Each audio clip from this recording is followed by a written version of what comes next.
다카이치 사나에는 일본 나라현에서 태어났다. 어린 시절부터 총명하고 의지가 강한 성격으로 알려졌으며 고베대학교 상학부에 진학해 경제와 행정을 공부하였다. 그녀의 진로를 결정적으로 바꾼 것은 파나소닉의 마쓰시타 고노스케가 세운 마쓰시타 정경숙이었다. 다카이치는 이곳에 5기생으로 선발되어 기업, 경영과 정치가 국가 운영에 어떻게 접목될 수 있는지를 배웠다. 이는 단순한 대학 교육이 아니라 정치가 곧 경영이며 국가를 하나의 조직처럼 합리적으로 다스려야 한다라는 사상적 훈련이었다. 졸업 후 그녀는 미국에 건너가 워싱턴에서 정치 활동을 직접 경험하였다. 특히 레이건 행정부의 보수주의 정책과 자유민주주의적 가치관은 그녀에게 큰 영향을 주었다. 일본으로 돌아온 다카이치는 1993년 중의원 선거에서 무소속으로 당선되며 정치 무대에 입문하였다. 이후 자민당에 입당한 그녀는 고이즈미 주니치로, 아베 신조와 같은 보수파 지도자들과 관계를 맺으며 당내에서 존재감을 확립했다. 여성 정치인이 드물었던 일본에서 그녀는 차세대 여성 지도자라는 상징성을 얻었다. 다카이치의 정치적 성향을 이해하기 위해서는 마쓰시타 정경숙의 성격을 살펴볼 필요가 있다. 이 학교는 파나소닉 창업자 마쓰시타 고노스케가 1979년 정치, 불신과 경제 침체의 시대적 위기 속에서 설립한 정치 사관학교였다. 마쓰시타는 기업을 경영하듯 국가를 운영해야 한다는 실용주의적 관점을 강조하였고 청렴성과 리더십, 국가관을 겸비한 인재를 길러내고자 했다. 정경숙은 하버드 케네디 스쿨과 종종 비교되지만 서구식 정책학 교육과는 달리 도덕적 수양, 국가 철학, 일본적 가치를 강조했다. 합숙 생활 속에서 훈련생들은 자율적 토론과 실습을 통해 리더십을 연마했다. 이곳을 거친 다카이치는 단순한 지역 기반 정치인이 아니라 일본 보수 정치 엘리트의 계보 속에서 성장한 체제 내 엘리트였다. 일본 근대 정치의 뿌리를 거슬러 올라가면 요시다 쇼인이 설립한 쇼카손주쿠가 있다.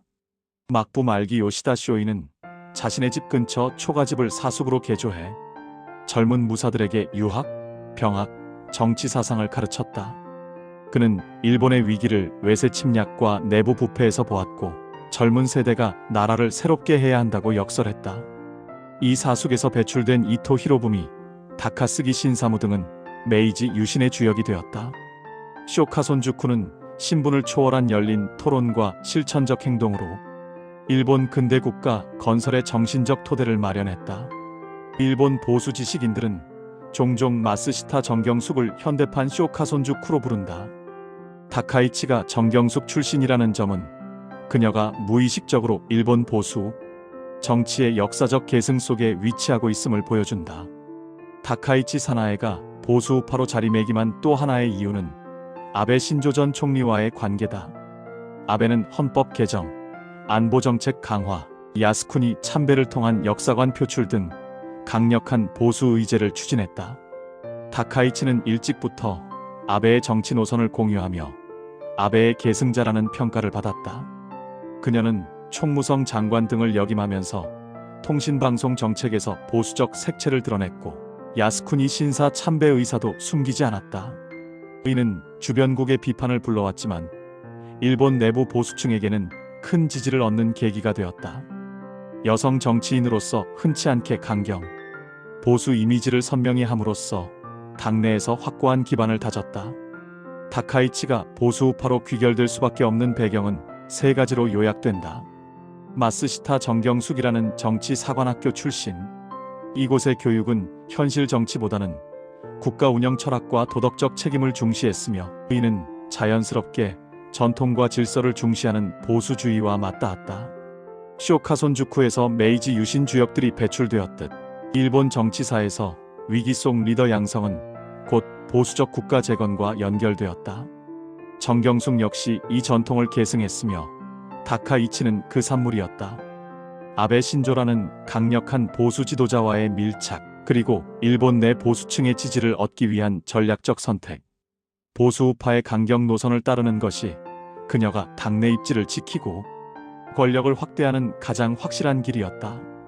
다카이치 사나에는 단순히 개인적 야망으로 정치에 뛰어든 것이 아니라 일본 정치, 엘리트 양성 기관인 마스시타 정경숙의 철학적 토대, 그리고 쇼카 손주쿠로 이어지는 전통적 정치 문화의 흐름 속에서 성장했다. 그녀는 일본이 직면한 위기를 국가적 재건의 과제로 인식했고 그 해법을 보수주의와 국가주의에서 찾았다. 아베 신조의 노선을 이어받아 보수 우파의 상징적 존재가 된 것도 이러한 맥락의 자연스러운 귀결이다. 결국 다카이치 사나에는 일본 현대 정치가 낳은 보수 엘리트의 전형이며 그녀의 정치적 행보는 일본이 여전히 과거의 역사, 인식과 안보 정체성 문제를 어떻게 다루고 있는지를 보여주는 거울이라 할 수 있다. 다카이치는 과거부터 야스쿠니 참배를 중단하지 않겠다라는 입장을 공개적으로 밝혀온 강경 보수 정치인이다. 일본 보수층과 유족회 입장에서는 참배가 전몰자 추모와 국가 자존심의 상징이다. 따라서 총리로서 참배할 경우 내부적으로는 보수 지지층 결집 효과가 크지만 일본 내 진보 온건층의 반발과 사회적 갈등도 동시에 심화될 수 있다. 또한 한국과 중국의 협력이 필요한 상황에서 양국의 반발을 무릅쓰고 강행할 가능성은 높지 않다고 보고 싶다.